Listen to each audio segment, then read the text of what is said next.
ముఖ్యంగా యానాది ఎరుకల కులానికి చెందిన వాళ్ళు రోడ్ సైడ్ నివసిస్తున్నారు. ఇప్పటికి కూడా వారు ఆధార్ కార్డుకు కూడా అర్హులు కాదు. ఆయా ప్రాంతాల ఎమ్మెల్యే జిల్లా కార్యాలయానికి వచ్చిన అనేక సమస్యల విషయమై ఈరోజు కలెక్టర్ ఆఫీస్కి రావడం జరిగింది. కలెక్టర్ గారు అందుబాటులో లేకపోవడంతో సబ్ కలెక్టర్ గారికి అర్జీలు ఇచ్చాం.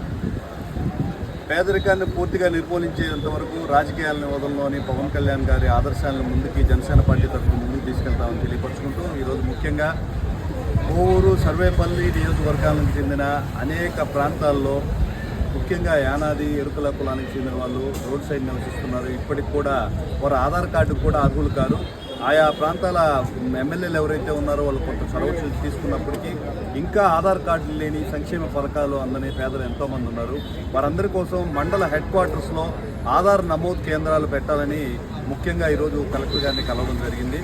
అదే కాకుండా కోవూరు నియోజకవర్గంలో ఆక్వా ఫీడ్ తయారు చేసే అనేక రకాల కంపెనీలు రసాయనాలను నేరుగా మల్దేవ్ కాలువలో వదిలేస్తున్నారు. మల్దేవ్ కాలువ అనేది వేలాది ఎకరాల పంట పొలాలకి నీరందించే ఒక జలజీవని.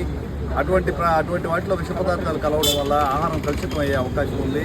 ఆయా పరిశ్రమల నిర్వాహకులు ఎవరైతే ఉన్నారో తగు జాగ్రత్తలు తీసుకునే విధంగా చర్యలు తీసుకోమని కలెక్టర్ గారికి తెలియడం జరిగింది. ఇకపోతే కలువాయి మండలం కుండూరు గ్రామంలో మన విద్యార్థులు ఎవరైతే ఉన్నారో వాళ్ళు నడిచి వెళ్ళేదానికి కూడా సౌకర్యమైన రోడ్లు లేవు. గుంటల మిట్టలతో కూడుకొని చిన్నపాటి వానకే వరదమయం అయిపోతున్నాయి. వాటిని వెంటనే స్టార్ట్ చేయాలని, కాంట్రాక్టు అప్రూవల్ అయినప్పటికీ ఇప్పటికీ పని ప్రారంభించుకోవడాన్ని కొంత గుర్తు చేస్తూ ఈరోజు కలెక్టర్ గారిని కలవడం జరిగింది. ఈ విధంగా జనసేన పార్టీ తరఫున పేద ప్రజలకు అండగా ఉంటూ మండల గ్రామ స్థాయిలో అనేక మంది యువకులు జనసేన పార్టీకి ముందుకు పనిచేస్తూ పోతున్నారు. ఎవరికి కూడా ఆయన విమర్శించే హక్కు కానీ స్థాయి కానీ లేదు.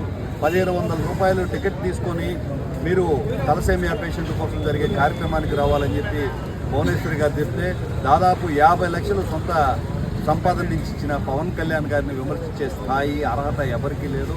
ఎవరైనా కూడా ఆయన మేము గొప్ప, మా పేదలు ప్రజలు గొప్ప, ఇబ్బంది పడుతున్న బాధితులు గొప్ప అని చెప్పుకుంటున్నారే కానీ ఎవరు కూడా దీన్ని భుజాలు తడుకోవాల్సిన అవసరం లేదు. మేము గొప్ప అని చెప్పుకోవడంలో తప్పులేదు. పేద ప్రజల కోసం, నిరాదరణకూరిన బాధితుల కోసం పనిచేస్తున్న పవన్ కళ్యాణ్ గారి ఆదర్శంగా జనసేన పార్టీని ముందుకు తీసుకెళ్తామని తెలియజేస్తున్నాను. జై జనసేన, జై